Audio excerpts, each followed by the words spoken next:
तक मुहर्रम जुलूस के दौरान जगह जगह पर बवाल और हंगामे की खबरें लगातार आ रही हैं। जहां पर बिहार के दरभंगा में जुलूस के दौरान ताजिया तोड़ने की खबर सामने आई, जिसके बाद दो पक्ष आपस में भिड़ गए और जमकर बवाल हुआ। उत्तर प्रदेश के मुजफ्फरनगर में भी मुहर्रम जुलूस के दौरान हंगामे की खबर मिलने पर पुलिस फोर्स ने मोर्चा संभाला और विवाद बढ़ने से पहले ही शांत करा दिया। बिहार के कटिहार और वैशाली में भी जुलूस के दौरान जमकर लाठी डंडे चले और वहां पर भी पथराव हुआ।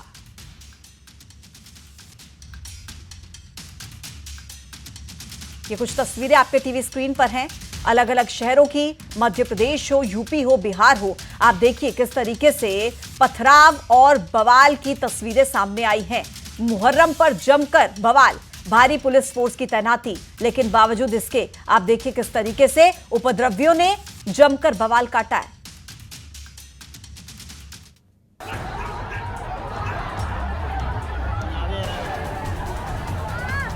मध्य प्रदेश में मुहर्रम पर बवाल। रतलाम में बैनर जलाने पर विवाद। उज्जैन में जुलूस पर उठे सवाल।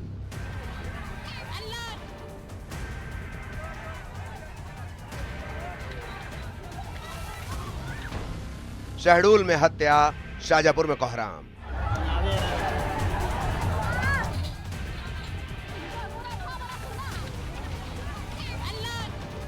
एमपी में मुहर्रम के जुलूस के दौरान जगह जगह बवाल देखने को मिला।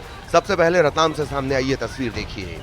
रतलाम में हिंदू राष्ट्र का बैनर जलाने को लेकर विवाद हो गया।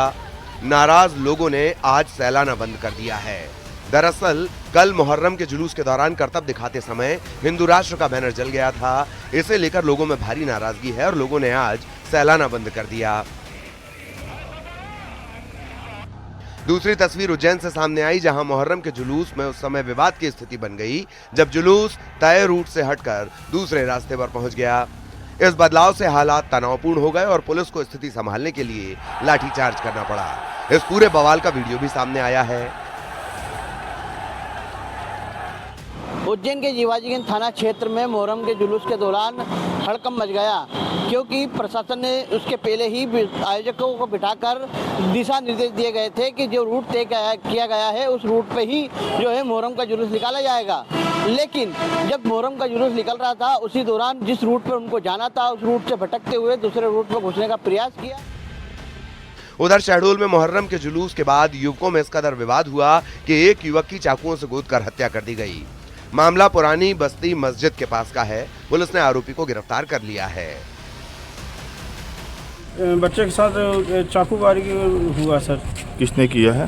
अब ये जानकारी नहीं है, किसी अज्ञात व्यक्ति के कारण होगा। क्या हो गया बच्चे को? सर मेरे बच्चे को लगा है यहाँ पर चाकू मारा गया है। हाँ। और आज खत्म हो गया। शाजापुर की बात करें तो यहाँ जुलूस के दौरान दो गुट आपस में भिड़ गए। थोड़ी ही देर में अफरा तफरी का माहौल बन गया। हालांकि मौका रहते पुलिस ने हालात पर काबू पा लिया। जो समाज जो कुछ ग्रुप थे उसमें ही आपस में कहासुनी हुई थी और पुलिस उपस्थित थी, तत्काल नियंत्रण कर लिया गया। किसी प्रकार की कोई भी जनहानि घटना नहीं हुई।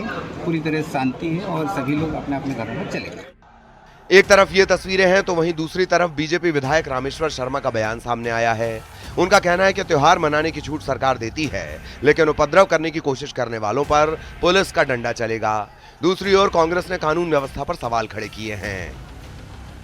किसी भी अपराधी को बख्शा नहीं जाएगा, इतना ध्यान रखना।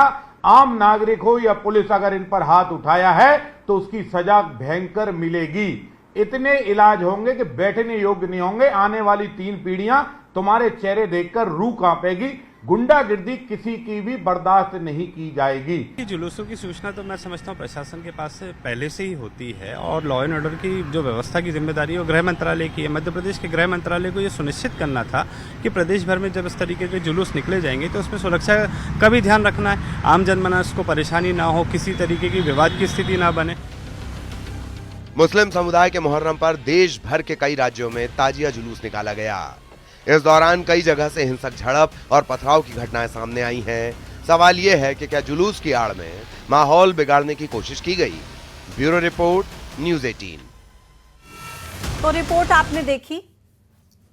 ये रिपोर्ट हमने आपको दिखाई जिसमें आपने देखा कि जगह जगह पर किस तरीके से मुहर्रम के दिन जुलूस के दौरान पथराव हुआ, बवाल हुआ। और ये एक शहर से तस्वीरें नहीं आई हैं, आप बिहार ले लीजिए, यूपी ले लीजिए, एमपी ले लीजिए, जगह जगह से देश भर के अलग अलग इलाकों से इस तरीके की तस्वीरें सामने आई हैं। इसी मुद्दे पर चर्चा करते हैं। मेरे साथ 3 मेहमान इस वक्त सीधे कनेक्ट हो गए। मिलन भार्गव जी बीजेपी के प्रवक्ता हैं, राम पांडे जी कांग्रेस के प्रवक्ता, अलहाज हिदायतुल्लाह खान गाजी हैं उज्जैन संभाग के। आप सभी का बहुत बहुत स्वागत है। सबसे पहले अलहाज हिदायतुल्लाह खान जी आपके पास आते हुए, सर ईद हो या मुहर्रम हो, इस तरीके की तस्वीरें सामने आएंगी, सीधे तौर पर सवाल उठेंगे कि शांति से, एक पीसफुल तरीके से क्या कोई त्योहार नहीं मनाया जा सकता?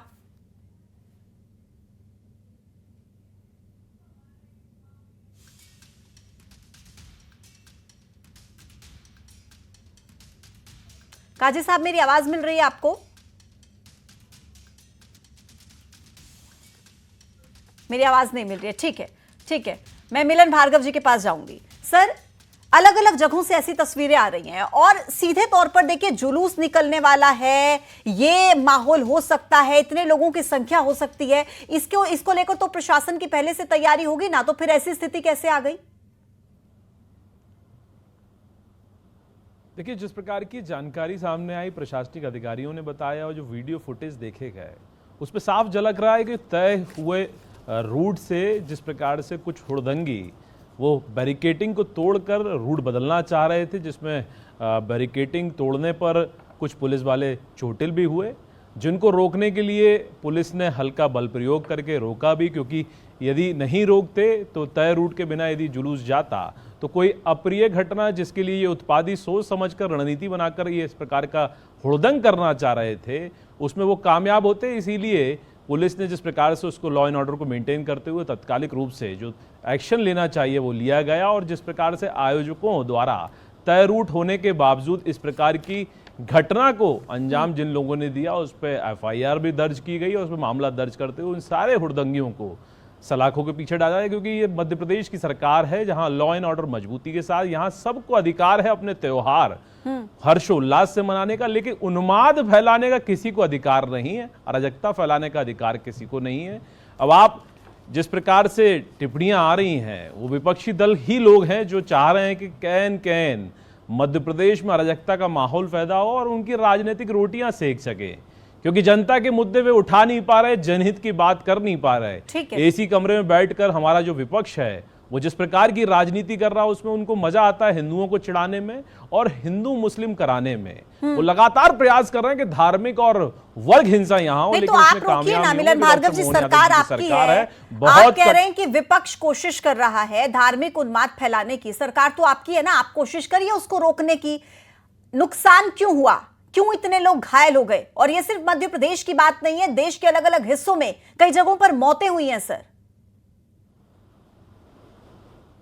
देखिए, रोकने की बात नहीं, यहां तो रोक ही दिया। ऐसे कोई भी परिस्थिति को यहां निर्मित नहीं होने दिया जाता है। जैसे ही इसकी शुरुआत होती वहीं इसको रोक दिया जाता है और वहीं कुचल दिया जाता है। यही तो हम आपको बता रहे हैं, पुलिस ने जो किया वो बहुत बेहतर ढंग से किया, क्योंकि लॉ एंड ऑर्डर मेंटेन करना उनका काम है। और आप देखिए कि इस विषय को लेकर मुस्लिम समाज के कई लोग सोशल मीडिया पे लिख रहे हैं कि जिन हुड़दंगियों को सजा देनी चाहिए, क्योंकि ये लगातार इस प्रकार की अप्रिय घटनाओं को अंजाम देने का कुत्सित प्रयास कर रहे हैं। तो चारों तरफ से इस प्रकार की बातें आ रही, लेकिन विपक्ष की जो बातचीत हो रही है आप देखिए, उसको मैच करिए कि हुड़दंग वाले जो इस प्रकार की बात करते हैं वैसे ही विपक्ष कर रहा है। ठीक है, राम पांडे जी हमारे साथ कांग्रेस का पक्ष रखने के लिए जुड़े हुए हैं।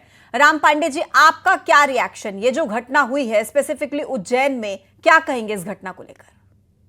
देखिए, रिएक्शन के बारे में क्या कहना, जो गलत करेगा उसको सजा मिलनी ही चाहिए, चाहे कोई भी हो, किसी भी धर्म का हो। यदि गलत कर रहा है, गुंडागर्दी कर रहा है, धार्मिक जुलूस का फायदा उठा रहा है तो कार्रवाई होनी चाहिए। और हाँ, मैंने भी सोशल मीडिया पर काफ़ी मुस्लिम्स के स्टेटमेंट देखे, उनका भी यही कहना है कि जो लोग गलत कर रहे हैं उन पर कार्रवाई होनी चाहिए। भारतीय जनता पार्टी के अभी प्रवक्ता ने कहा कि कांग्रेस के पास मुद्दे नहीं है, इसलिए कांग्रेस ये धार्मिक मुद्दे उठाती है।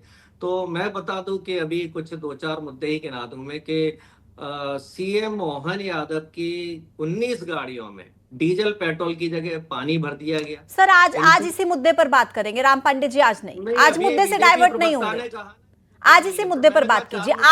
आप जो ये उपद्रवी हैं, जिनकी तस्वीरें इस वक्त न्यूज 18 मध्य प्रदेश छत्तीसगढ़ पर चल रही हैं, इनको लेकर आप क्या कहेंगे? मुझे जानना है, जनता जानना चाहते हैं कि कांग्रेस क्या कहेगी इन उपद्रवियों को लेकर। चार मुद्दे भी तो बता दूं, वो 1 मिनट भी नहीं लगेगा मुझे। सीएम मोहन पहले आप ये बता दीजिए सर, पहले जो मैं कह रही हूं आप उस पर अपना कमेंट कर दीजिए, उसके बाद मैं आपको 1 मिनट दूंगी। आप 4 नहीं 5 मुद्दे गिनाइएगा सर। मैं 1 मिनट से ज्यादा नहीं लूंगा, क्योंकि बीजेपी प्रवक्ता ने कहा कि कांग्रेस के पास मुद्दे नहीं है, तो मैं 1 मिनट से आपका ज्यादा नहीं लूंगा। 19 गाड़ियों में मोहन यादव की में पेट्रोल डीजल की जगह पानी भर दिया जाता है। मंत्री संपत्तियां उइके 1000 करोड़ रुपए रिश्वत लेने की आरोपी बनती हैं। जिस स्कूल में 4 लीटर पेंट लगाया जाना था, उसमें 400 कर्मचारी लगा दिए।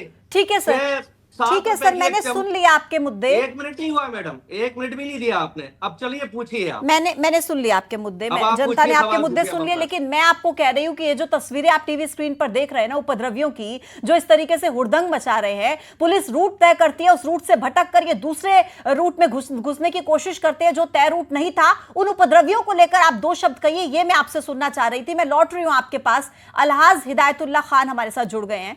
सर, आपका स्वागत है। और ये जो तस्वीरें हम अपने टीवी स्क्रीन पर चला रहे हैं सर, देश के अलग अलग हिस्सों से, ईद हो, मुहर्रम हो, कोई भी जुलूस निकले, क्यों इस तरीके से उपद्रवी ऐसे हुड़दंग मचाते हैं? आप क्या कहेंगे ऐसे लोगों के लिए? देखिए मैम, ऐसा है कि जो हुड़दंग हुआ है इस जुलूसों में, पूरे देश में जहां जहां भी हुआ है, ये जो आपराधिक प्रवृत्ति के लोग हैं, जो शांति व्यवस्था बिगाड़ना चाहते हैं, जो सरकार को बदनाम करना चाहते हैं, प्रशासन की बदनामी करना चाहते हैं, ये इस किस्म के लोग इस जुलूसों में आकर के हुड़दंग करते हैं। मैं प्रशासन से, शासन से और आपसे ये निवेदन करूंगा कि इनकी सख्ती के साथ जांच करके और इनको सख्त से सख्त कार्रवाई इन पे की जाए, इनको जेलों में डाल दिया जाए ताकि जुलूस अपने शांति सद्भाव पूर्ण निकले।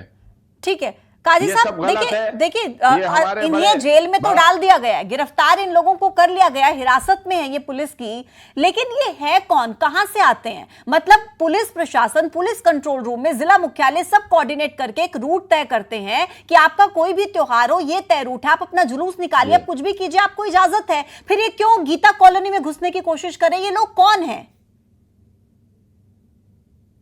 अरे मैडम, ये आवारा लोग हैं, दारूड़िए लोग, नशेड़ी लोग हैं, बर्बाद लोग हैं, जो पूरे शहर को बदनाम करते हैं, प्रशासन को बदनाम करने के लिए हुड़दंग करके भाग जाते हैं। मैं गुजारिश करता हूं प्रशासन से कि इनको अच्छी तरह जांच करके सख्त कार्रवाई इन पे की जाए ताकि दोबारा फिर किसी जुलूस में, किसी के जुलूस में भी कोई हुड़दंग ना हो। हमारे देश में कोई जुलूस निकले शांतिपूर्ण निकले बस।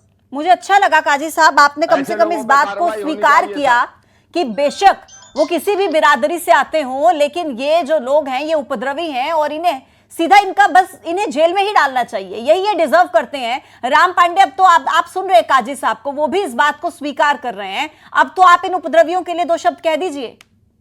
मैडम, मैंने शुरुआत में यही कहा था, मेरी शुरुआत ही इससे हुई थी कि कार्रवाई होनी चाहिए जिन्होंने गलत किया है, उपद्रव किया है।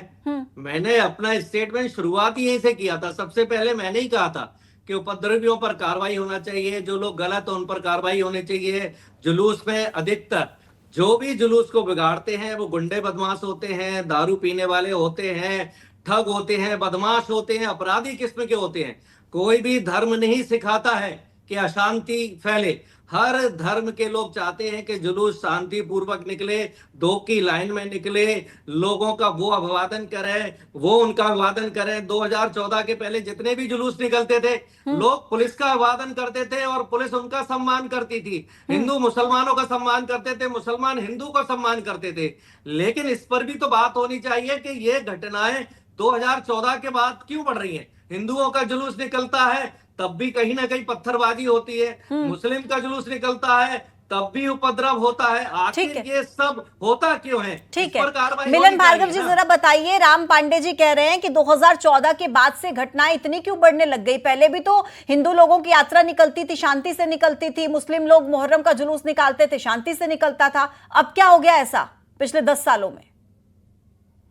देखिए, ठीक बात है। ना ही अब देश में बम ब्लास्ट हो रहे हैं, ना ही हिंदुओं को मारा जा रहा है। तकलीफ होना स्वाभाविक है क्योंकि देश में अब दंगे भी नहीं हो रहे हैं। जब इनकी सरकारें थी तो खूब बम ब्लास्ट करवाया करते थे, सर कहां हिंदुओं को नहीं मारा जा रहा है सर, अभी पहलगाम का ताजा ताजा खड़े हमला करते भूल गए थे। सर। और सुनिए तो मेरी बात तो पूरी दीजिए।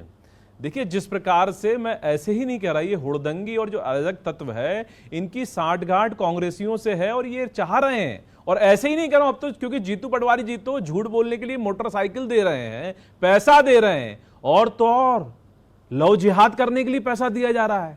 अब वो कादरी जो इंदौर में गायब है, कौन पैसा दे रहा है? लव जिहाद करने में पैसा दे रहा है, उस कादरी को आज तक कांग्रेस ने निकाला नहीं, एक बयान नहीं है। तो ये तो साठगांठ है ना इनकी। सर कौन पैसा दे रहा है? कादरी भैया तो कौन है पूछ लिए। कादरी और जीतू पटवारी का रिश्ता क्या है? कादरी भैया कांग्रेस का पार्षद, कांग्रेस का जनप्रतिनिधि, रंगे हाथों पकड़ाया पैसे देते हुए कि लव जिहाद करिए, हिंदू बहु बेटियों को पटाइए, उनका धर्मांतरण करिए, हम पैसा देंगे। जीतू पटवारी ने आज तक उनको पद मुक्त नहीं किया, कांग्रेस से नहीं निकाला। ये बात को बताता है राम पांडे जी बताइए, साठगांठ है। राम और पांडे ये जी बताइए, जितने पकड़ाए जाएंगे जो कर रहे हैं अराजकता, जवाब दीजिए राम पांडे जी। निकल कर आएगा ये कांग्रेसियों द्वारा मोटरसाइकिल और पैसे दिए गए। ठीक है मिलन भार्गव जी, ठीक है। राम पांडे जी देखिए, ये तो सारा झूठ है, आपको कहीं रिकॉर्ड में नहीं मिलेगा। रिकॉर्ड में आपको मिल जाएगा कि इनके एक विधायक हैं प्रीतम लोधी, उन्होंने कहा था कि जो हिंदू भागवताचार्य हैं और जो कथा पढ़ते हैं ये महिलाओं को ताकते हैं, ये सुंदर सुंदर महिलाओं को आगे बिठाते हैं और उनको देखने का काम करते हैं। और भारतीय जनता पार्टी में वो अभी विधायक हैं और अभी भी वो इस तरह के स्टेटमेंट देते रहते हैं। और जहां तक धर्म और जाति की बात है, कोई भी इंसान की धर्म और जाति हिंदुस्तान में उनके जन्म के समय फाइनल हो जाती है कि कौन किस धर्म का है, कौन किस जाति का है। और जो ये कहता है इतना ही समय था सर, मुझे माफी के साथ रोकना पड़ रहा है। इतना ही समय था। आप तीनों का बहुत बहुत शुक्रिया मेरे साथ इस चर्चा में